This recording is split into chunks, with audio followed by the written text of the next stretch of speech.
What would you do if your biological father suddenly showed up after 30 years of disappearance on your daughter's birthday? Would you forgive, or slam shut the door on memories that once broke you? Would you accept someone who once abandoned you, or protect your daughter from the wounds you yourself endured? This is the story of Lily, a single mother and nurse, and Elliot, the father who once turned his back on his family, now returning, surrounded by doubt, remorse, and a desire to make things right. This is not a tale of easy reunions, nor tear-stained miracles.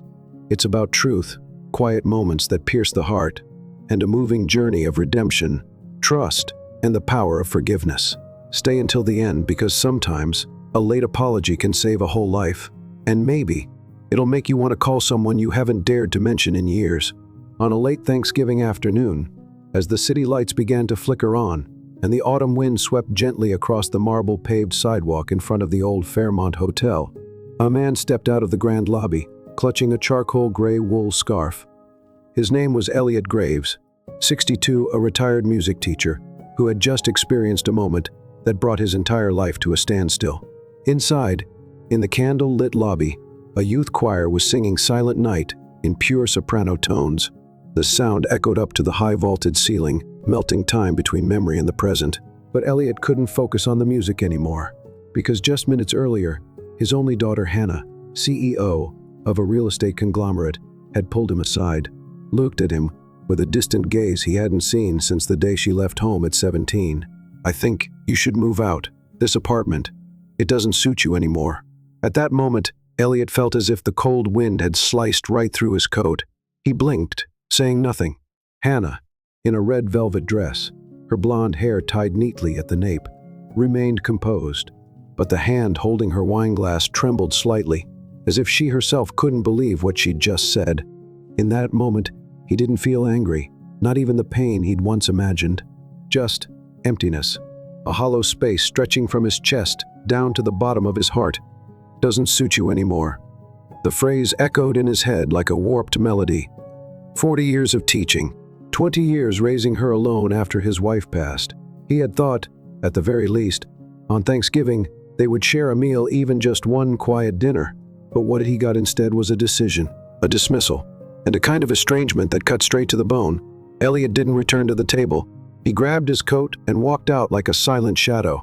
Across the street, the warm light from a small bakery spilled onto the sidewalk, so different from the golden opulence of the hotel.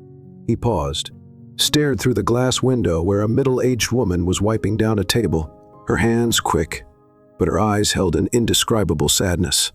He didn't know what made him walk in. Maybe the warmth of the lights. Maybe the woman's eyes, Margot, 58, a widow, and the bakery owner were the first thing that truly saw his pain from the moment they met. And perhaps that moment marked the beginning of something no one could have predicted. As Elliot crossed the threshold into the bakery, he felt a calm settle over him. Warmth from the oven filled the small space, and the scent of vanilla, cinnamon, and butter wrapped around him like an old song, familiar and comforting. Margot looked up from the counter, slightly surprised to see an older man, coat dusted with frost, scarf off kilter, standing there, scanning the room like he was searching for something long lost. "Good evening," she said, her voice soft and husky, like an old jazz tune echoing through a winter night. Elliot gave a small nod. "Sorry, I didn't mean to come in, but I guess I needed somewhere to sit." Margot didn't ask any questions. She simply pointed to a wooden table near the window, where the light cast shadows on the swirling steam from a cup of tea. "Apple cinnamon tea, just brewed. We don't serve alcohol here," she said with a smile, but her eyes were studying him closely. Elliot sat down, wrapping his hands around the cup. The heat brought sensation back to his numb fingertips. Meanwhile, Margot returned to the counter. Doing something quietly, the space remained still, save for the ticking clock and faint music from the radio. "I'll be home for Christmas." A few minutes later, she placed a plate on the table, a warm slice of apple pie, dusted with powdered sugar. "On the house," she said, "for people who look like they need something to hold on to." Elliot looked up at her. For the first time, he laughed a short, dry chuckle, like a leaf falling onto a rooftop after the wind. "Can you read minds?" Margot shrugged. "I used to be a wife, a mother. I learned how to read people's eyes." He was silent for a long time. Then, gently, as if afraid to break the warmth of this moment, he began to speak about Thanksgiving. About his accomplished daughter, her velvet red dress, and the words colder than the wind outside. There was no anger in his voice, only exhaustion. Margot didn't interrupt. She listened with her eyes and the quiet stir of a second cup of tea for him. "Maybe she didn't mean it," Elliot said, his voice hoarse. "Maybe she was just too busy to remember that you don't kick your father out of the house on Thanksgiving." Margot placed her hand on the table, lightly touching his wrist. Being busy isn't an excuse to forget gratitude. They sat in silence for a while. Outside, the snow had begun to fall, the first flakes quiet, delicate, like every worthwhile beginning in life. "I lost my son once, in a car accident," Margot said at last, eyes gazing far away. "I know what loss feels like. But worse than losing someone is being made to feel like you no longer matter." Elliot looked up. Their eyes met two strangers sitting side by side in a fast-moving city. But in that moment, they felt like survivors of the same storm. "Maybe," he said slowly, "two old folks meeting in a bakery on Thanksgiving night isn't the worst thing in the world." Margot smiled. "Not bad at all. And I happen to need someone to test a new pie recipe." A week after Thanksgiving, winter truly arrived in New Jersey. The wind lashed the low buildings with the persistence of time, quiet but eroding. That evening, Elliot returned to the bakery, not because he was hungry, not because he was cold, but because he hadn't felt a place this warm in years, not since his wife passed, and his daughter stopped seeing him as a vital part of her life. Margot was cleaning up leftover crumbs, wearing fingerless knit gloves, her back slightly hunched from standing too long. When the door jingled with the sound of the bell, she didn't look up. "We close in 10 minutes. Then I've got just enough time to eat 2 pies, if I hurry," Elliot said, half joking. Margot looked up. A smile appeared, not radiant, but real, the kind you give someone you've missed. "I'm testing a new pecan pie recipe. It's not perfect, but it's sweet enough to save a bad day." He stepped inside, brushing snow off his coat. "I used to think old age would be quiet mornings and phone calls from the kids every week. Not cold nights spent walking through snow just to find someone who still remembers your name." Margot poured tea. "I used to think getting older meant becoming invisible, until one day, a stranger walked into my bakery and named the exact pie I was thinking about. They both laughed, then went quiet again." After a while, Margot pulled a small wooden box from the coat hanging behind the counter. She placed it gently on the table. "Elliot, do you believe in luck?" He frowned, unsure. "I believe in morning coffee, and sometimes, in a slice of pie that smells like butter." Margot opened the lid. Inside were folded scraps of paper, yellowed with time. "This was my husband's recipe journal. He used to be a chef. Every recipe is a memory. I didn't keep it to use the recipes. I kept it to remember that he existed." Elliot looked at the papers like someone staring into another person's memory, yet still feeling a sting of his own. "You still wear your ring," he said softly, almost like a whisper. Margot nodded. "I don't wear it because I can't let go of the past. I wear it because the past helps me move forward if I learn how to forgive. Forgive him, and forgive myself." Elliot wrapped his fingers around the teacup. "I haven't forgiven my daughter," he admitted. "She called me a burden, then asked me not to attend her wedding, because her friends wouldn't understand who that old man was. I didn't go, and I didn't call her back." Margot didn't respond immediately. She simply poured more tea, placed a slice of pie on a porcelain plate, then sat across from him. "Some scars can't be seen, but leave them too long, and they make you forget what love felt like." Elliot sat quietly for a long while, then exhaled thin and wispy like steam from the tea. "I don't know where to start." Margot tilted her head. "Start by writing a letter, not to send. Just to understand what you still need from that relationship. And if she doesn't want to reconnect, then at least you've forgiven. And forgiveness isn't for others, it's for yourself first." That night, when he left the bakery, Elliot carried with him a box of pecan pie and a small piece of paper in his coat pocket. "Live as if someone's still waiting for you to come home." Handwritten by Margot. On the way back, he didn't feel as cold as usual. The wind still blew, the snow still fell. But inside, a chair had been pulled out, for hope, and for a beginning, even if it was late. On a slow Wednesday afternoon, the snow fell so thick it seemed to swallow all sound from the city. In his old ground-floor apartment, Elliot sat at a small wooden table, the yellow lamp casting a soft glow over his silver hair. On the table, a blank sheet of paper clean to the point of intimidation. Pen in hand, his mind felt frozen. For years he'd taken pride in his writing, and yet now, to say I'm sorry to his daughter, every word seemed to fall apart. He looked up at the photo on the shelf. An old picture of 3 people: himself, his wife Emma, and their daughter Lily. The little girl in the photo grinned wide, holding a melting ice cream cone, unaware that one day she'd grow up and fight with her father so bitterly they'd stop speaking. Elliot took a deep breath and put pen to paper. Dear Lily, if you're reading this, then maybe. I've done something I never could before, lowered my pride.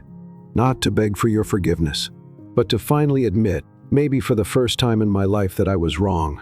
Not because I've grown old, but because I've wasted too much time holding on to my pride and lost you because of it.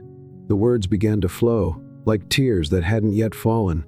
I used to think I was a strict father because I loved you. I didn't know that what you needed was a hug, to be listened to, not expectations. I wasn't there at your wedding, not out of anger, but out of shame. I didn't want to be your embarrassment in front of your friends, in the successful life you built on your own. But not being there, that might be the thing I regret most. Margot, a new friend I've met recently, told me, forgiveness isn't erasing, it's lightening the weight. I hope you're happy. And if there's still a small corner in your heart where I might belong, I'm still here, like the chair you used to sit in for breakfast, like the old song you used to hum when shampooing your hair, like this letter just my way of saying I miss you and I love you, even if I've never said it out loud. After signing, Elliot sat in silence. He folded the letter, slipped it into an envelope, but didn't seal it. The room stayed as quiet as before, but something inside him had begun to thaw like a glacier cracking for the first time under sunlight. 3 days later, Margot found him on the bench near the bakery, where they met every Sunday afternoon. He handed her the envelope. Not to send, he said, just to prove to myself that I still know how to love. Margot held the envelope, brushing her fingers gently across it. Elliot, sometimes people don't need an apology. They just need to know they still matter to someone. She handed the letter back to him, then held out a pear tart. And I think, you're ready. Elliot looked at the tart in his hand, then at the letter, and for the first time in years, he nodded. On the following Sunday morning, the sky over New York was strangely clear, no clouds, no wind, only the chirping of sparrows from the nearby park and the sound of classical music playing from the radio in Elliot's ground floor apartment. He stood in front of his mailbox. The old letter was now sealed, the address to Lily written carefully in shaky handwriting. Elliot couldn't quite remember the last time he mailed a handwritten letter, maybe before the world had invented email. A moment's hesitation, then he let it drop into the mailbox, as if letting go of 2 decades of guilt, regret, and pride. Better late than never, he whispered. 2 weeks later, Elliot had nearly buried all hope. The letter had been more for peace of mind than any expectation of reply. Lily was a rational, strong woman, much like her mother, skilled at suppressing emotion as a way to protect herself.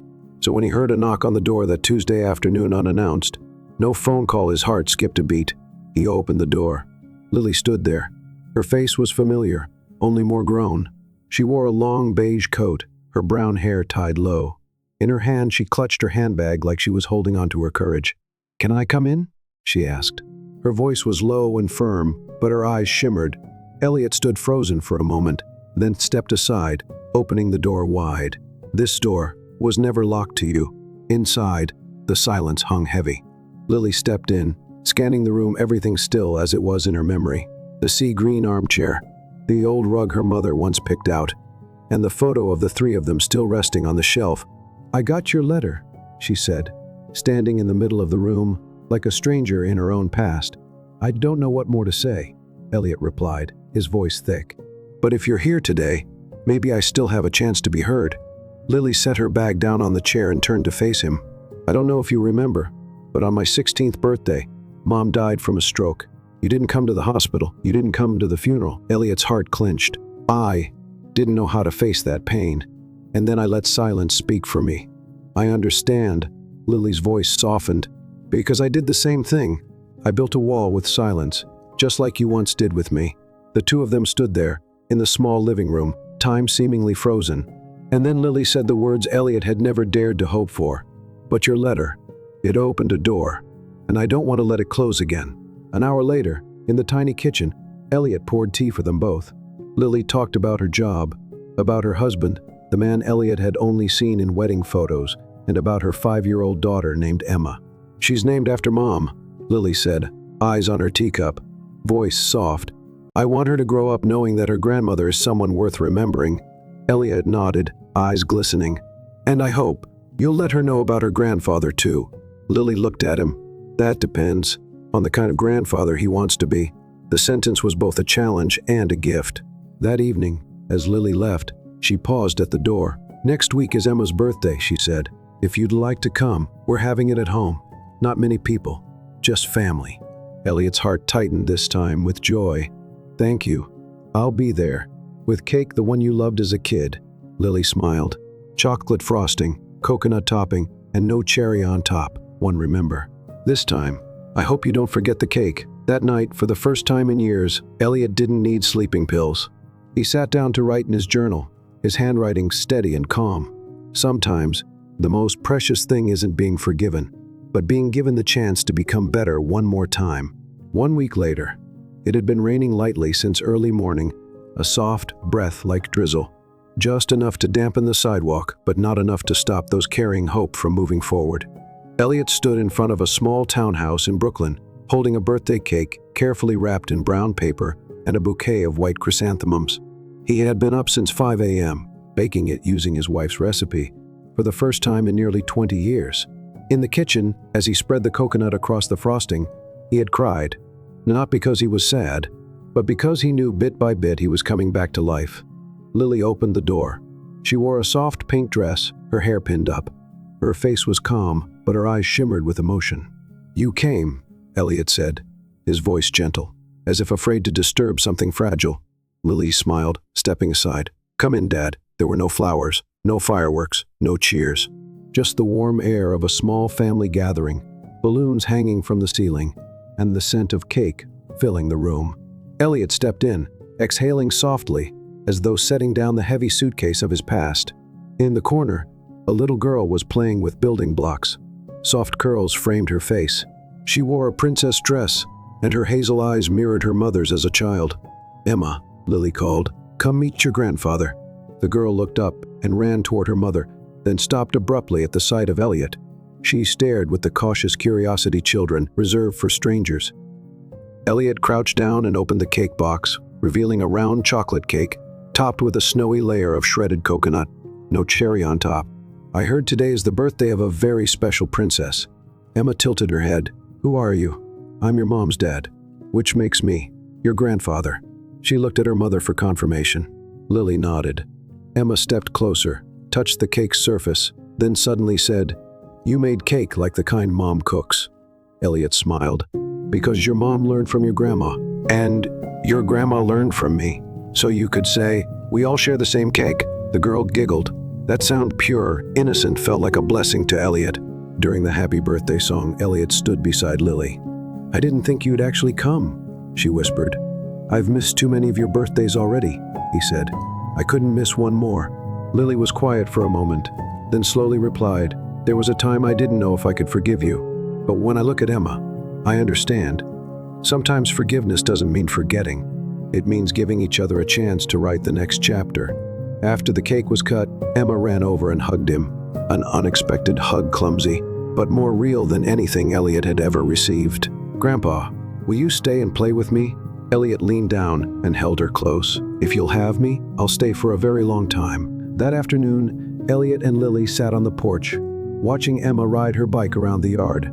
Neither spoke for a long while, just the wind, the sound of the bike bell, the scent of damp wood after the rain. "I think," Elliot said softly, "a person can spend a lifetime building a career, a name, but sometimes one hug, one look like that is enough to know you've lived a life that mattered." Lily nodded. "Family isn't perfect, but maybe the miracle is they still choose each other, even after getting lost." Elliot gently squeezed his daughter's hand. "And I know now, I won't let us get lost again." That night, back in his old apartment, Elliot opened his notebook and added one final line at the bottom of the page. "Sometimes we don't need more time, just more courage to knock on an old door again. Because sometimes that door was never locked."